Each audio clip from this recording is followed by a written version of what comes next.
Chapter 5. Modifying Existing Materials.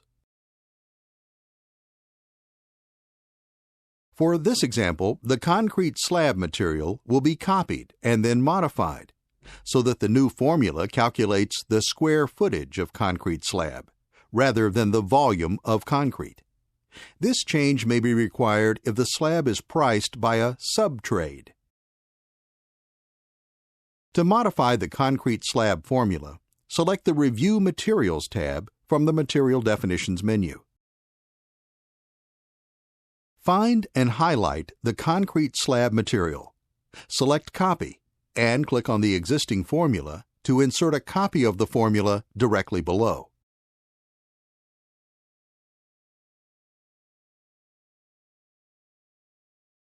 Highlight the copied version of the concrete slab formula and then select Edit to open the material formula. Change the material name to Concrete Slab Labor.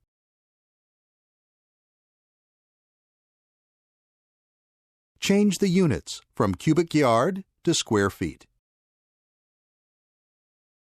In the second entry space, under Calculate Quantity, remove the slab thickness variable.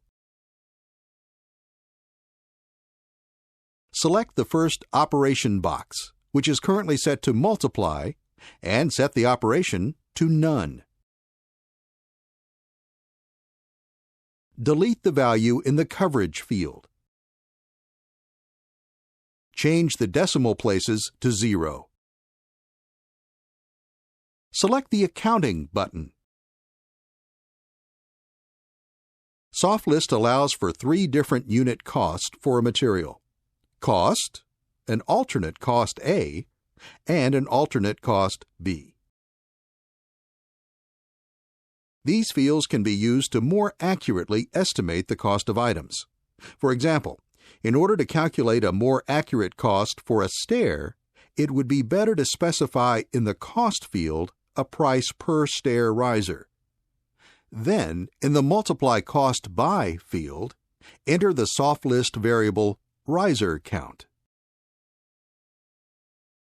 For this example, delete the cost of the materials and in the Billing field, set the labor to $5.50 to reflect the new unit of measure.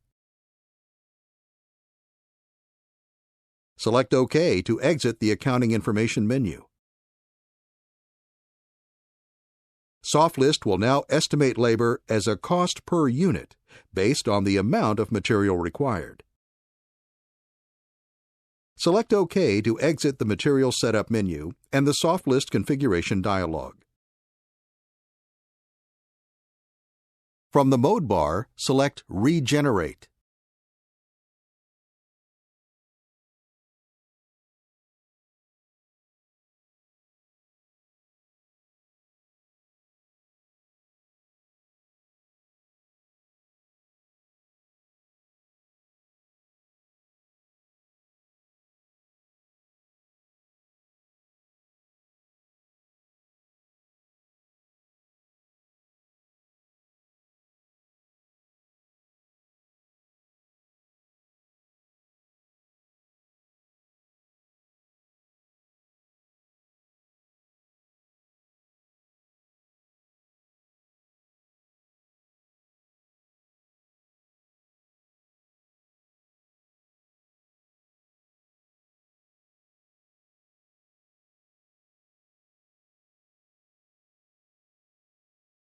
To see the results of the newly added material, scroll to the Concrete section and find Concrete Slab Labor.